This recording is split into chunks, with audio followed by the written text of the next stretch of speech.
Muy buenas noches con todos mis hermanos, Dios les bendiga.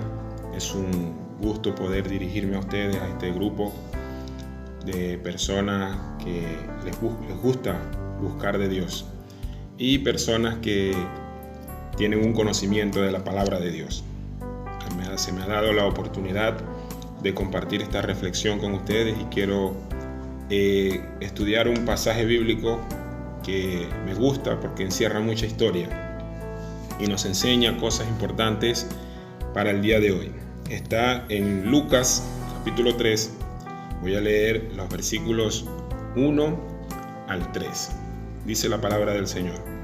En el año 15 del imperio de Tiberio César, siendo gobernador de Judea Poncio Pilato, y Herodes, tetrarca de Galilea, y su hermano Felipe, tetrarca de Iturea, y de la provincia de Tracónite, y Lisanias, tetrarca de Abilinia, y siendo sumos sacerdotes, Anás y Caifás, vino palabra de Dios a Juan, hijo de Zacarías, en el desierto, y él fue por toda la región contigua al Jordán, predicando el bautismo del arrepentimiento para el perdón de pecados.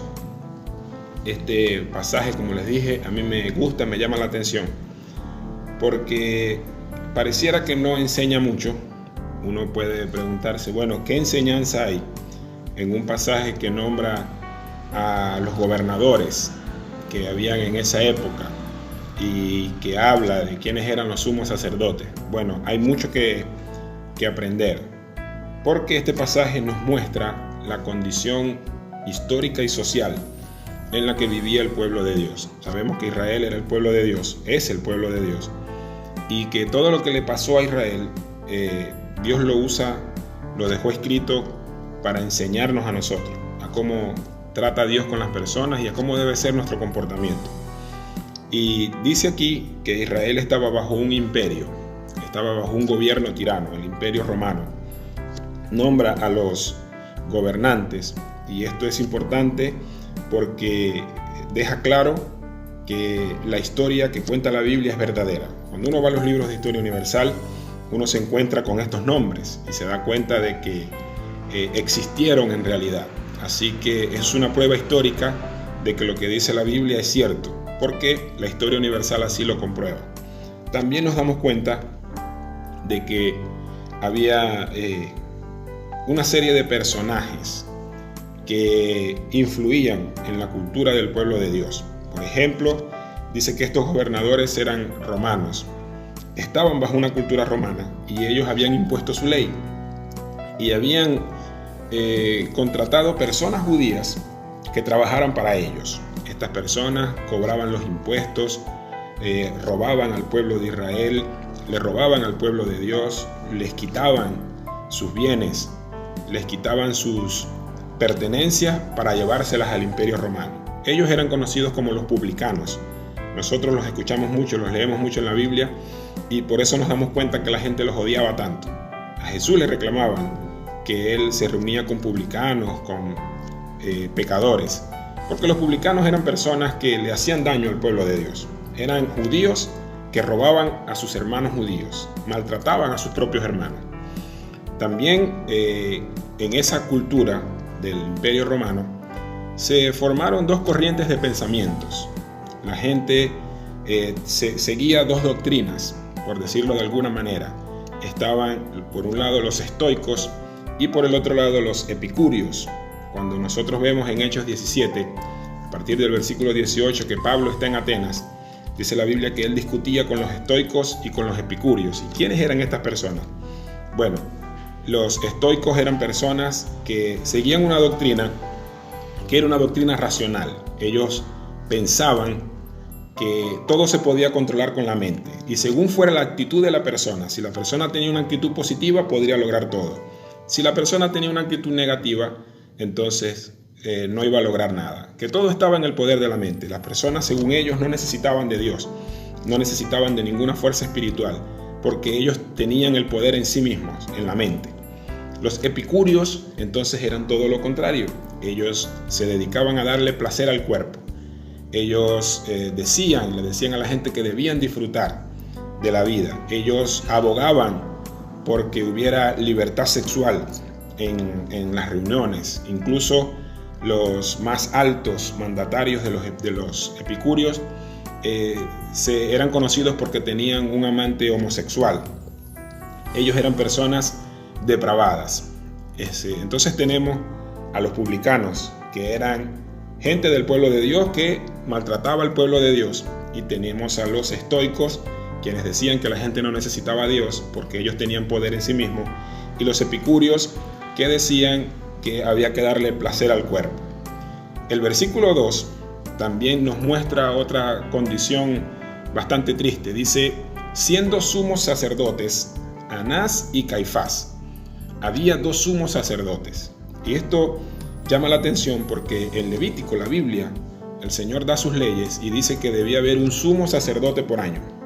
Siempre había uno. Aarón fue un sumo sacerdote, también Sadoc fue sumo sacerdote. En el Nuevo Testamento encontramos a Zacarías, papá de Juan el Bautista, era sumo sacerdote. Había un sumo sacerdote al año, era una ley divina. Pero aquí dice que había dos sumos sacerdotes.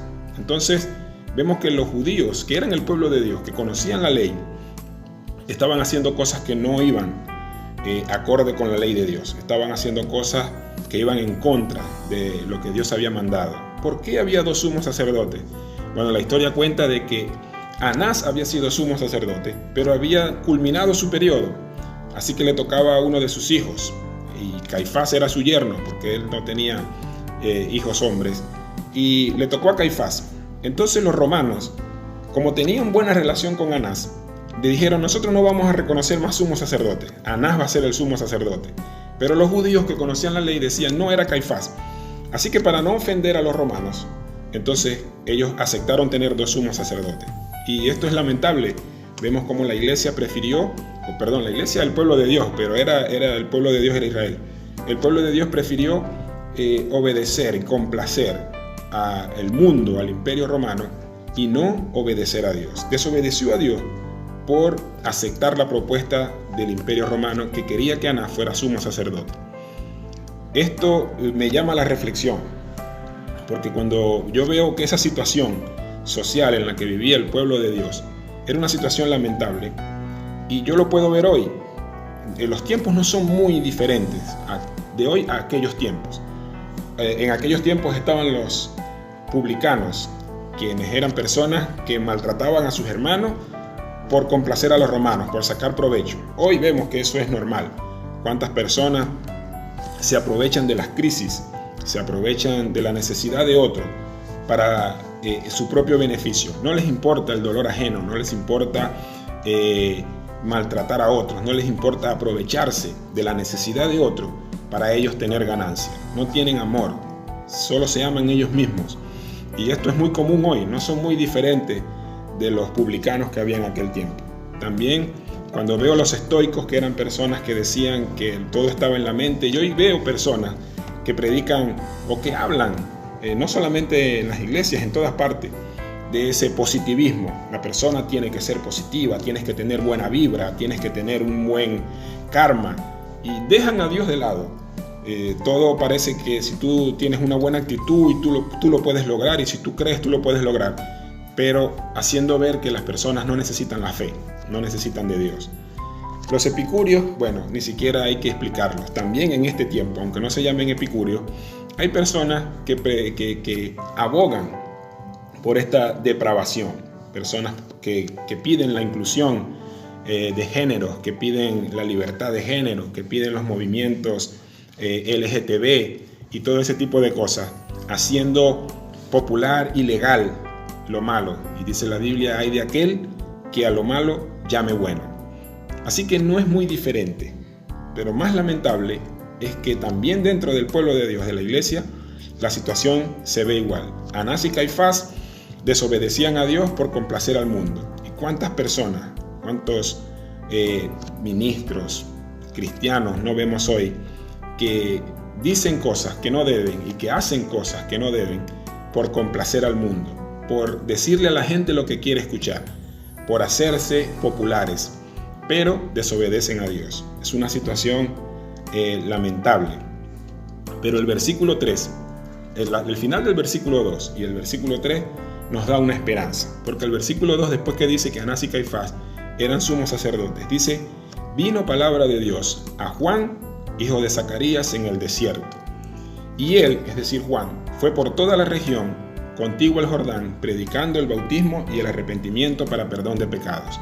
¿Qué quiere decir? Que en ese tiempo, con esa condición tan fea que había, Dios encontró a alguien que agradaba su corazón. Y dice que estaba en el desierto. Juan estaba en el desierto. Y ahí lo encontró Dios. Hoy sabemos que el desierto es tipo de las pruebas, de las luchas que pasamos. Todos hemos pasado por un desierto espiritual. Así que Juan estaba en el desierto. Y eso me dice a mí que si estoy pasando por un desierto, por una situación crítica, como la que vivimos hoy, como la que vivimos nuestros hermanos en países como Venezuela, por ejemplo, que estamos viviendo un desierto, ahí en ese desierto llega la presencia de Dios. Ahí en ese desierto llega la palabra de Dios. Y dice que encontró a Juan. Así como los tiempos anteriores la gente vivía de espaldas a Dios, en este tiempo la gente vive de espaldas a Dios. Pero así como en aquellos tiempos, Dios encontró un hombre que agradó su corazón y un hombre al que él llamó, aunque estaba en el desierto, escuchó la voz de Dios y de ahí Dios lo sacó y de ahí Dios lo llevó a transformar al mundo, porque el mensaje de Juan preparó el camino para la venida del Señor, para la manifestación de Jesucristo.